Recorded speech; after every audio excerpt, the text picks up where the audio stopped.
Rise and shine, princess. The snicker makes me stir. My shout comes out half-choked as I struggle to breathe against the stream of freezing cold water raining down on my face. Welcome back to Echoes Cove, Octavia. You may be the nation's princess to the rest of the world, but here, I'm the queen. You better not forget it. Cousin Blair flicks her long blonde hair over her shoulder before spinning and leaving the pool house I'm currently calling home. I lie back down on the wet sheets in a pool of icy water. I am obviously not wanted around here by anyone. Unfortunately for everyone involved, I'm trapped in this hellhole for at least 10 more months until I graduate. My 18th birthday cannot get here fast enough. At least then I can move out of this house of horrors. Taking a deep breath, I push myself up and out of bed, not caring about my wet hair or pajamas, and strip the bed. I know my aunt and uncle have staff for this sort of thing, but one, it's so not cool to leave this kind of mess for someone else. And two, I want the mattress to actually be dry when I go to sleep tonight. Luckily, the bed is in the middle of the room, so if I keep the curtains open, it should heat up plenty and dry everything out.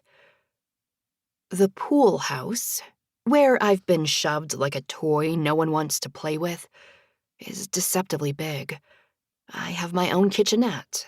Not that I can cook to save my life, but I keep the mini fridge stocked with peach iced tea and all the things I need to bake red velvet cupcakes in the cupboards, should the urge hit me. The headboard of the bed sits against the counter, which is convenient when I want water but can't be bothered to get out of bed, and there's a small sofa to the left of it where there is a small living space. Two of the walls are basically just giant panes of glass, so it looks bigger than it is. Luckily, the curtains in here are all blackout, so I can get some half-decent sleep. Once I wrestled the sheets into the hamper, I take a deep breath and repeat the mantra that has gotten me through the past few weeks. I can get through this. It's just under a year. I can survive this. I pull my wet, chestnut brown hair into a messy bun, pull on some dry yoga pants, pocket my earbuds, and trudge over to the main house, wet t-shirt and all. Thankfully, the blistering summer heat means I won't be cold or wet for long. Good morning, Miss Royal. How are you this morning? Patty, my aunt and uncle's cook, cleaner, and, well, general caretaker, smiles at me warmly as I enter the kitchen from the back of the house. Her smile drops when she takes in my appearance, but I shake my head. I'm fine. I give her a tight smile and hope that the shake of my head is enough to keep her from peppering me with questions, as she has done every morning since I arrived.